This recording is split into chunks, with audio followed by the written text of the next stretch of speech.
2022 मध्ये शिंदेंनी उठाव केला नसता तर नाईकांना मंत्रिपद पाहायला मिळालं नसतं।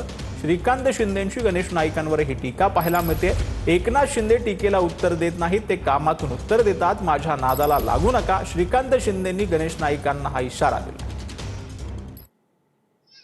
स्वतः कोणावरती बोलतो? शिंदे साहेब ज्या वेळेस काय प्रॉब्लेम आहे यांना माहिती आहे, यांना एक असूया आहे। शिंदे साहेब जेव्हा शाखा प्रमुख होते हे तेव्हा मंत्री होते।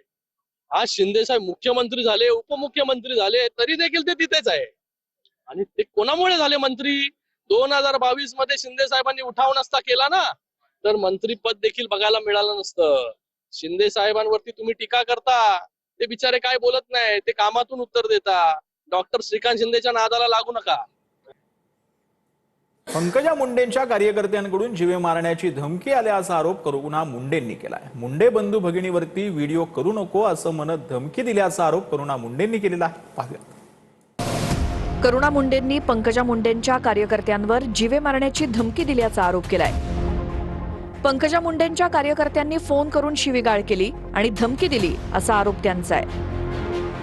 पंकजा मुंडे आणि धनंजय मुंडेंविरोधात व्हिडिओ बनवणं बंद कर, नाहीतर तुला संपवून टाकू अशी धमकी दिल्याचं करुणा मुंडे म्हणाले। दरम्यान मला धमकावण्यापेक्षा काम करून दाखवा असं आव्हान करुणा मुंडेंनी पंकजा मुंडेंना दिलंय। 2 दिवस अगोदर रात्री 12 वाजता मला पंकजा पालवेचे एक कार्यकर्त्याचा कॉल आला आणि मला शिवीगाळ केली आणि मला जीवे मारण्याची धमकी दिली आणि म्हणत होता की तू असं व्हिडिओ बनवू नका पंकजाताईबद्दल, पंकजाताईने काय काम केले नाही त्याच्यासाठी त्याचा तू पर्दाफाश करू नको, धनंजय मुंडेवरती काय तू व्हिडिओ बनवू नको, बोलू नको।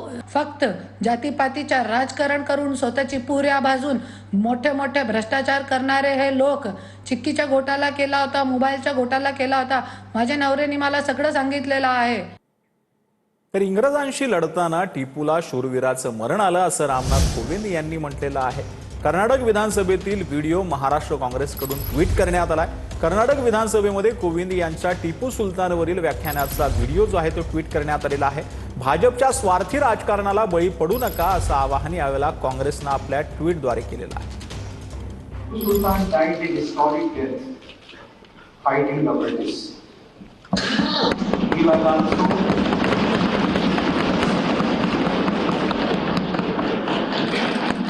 He was also a pioneer in the development and use of Mysore rockets in Bharat. This technology was later adopted by the Europeans. More recently, 2 of our finest army chiefs, namely Field Marshal K.M. Kariappa and General K.S. Namaiya, were sons of Karnataka.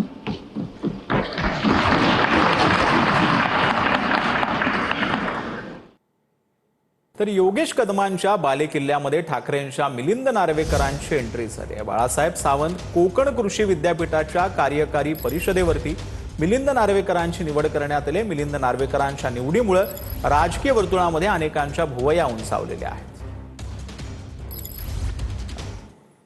तर भिवंडी पालिकेच्या महापौर पदावरून भाजपामध्ये 2 गट पडले होते, मात्र उमेदवारी अर्ज भरण्याच्या पूर्वसंध्येला दोन्ही गट शहर पक्ष कार्यालयात एकत्र आलेले होते।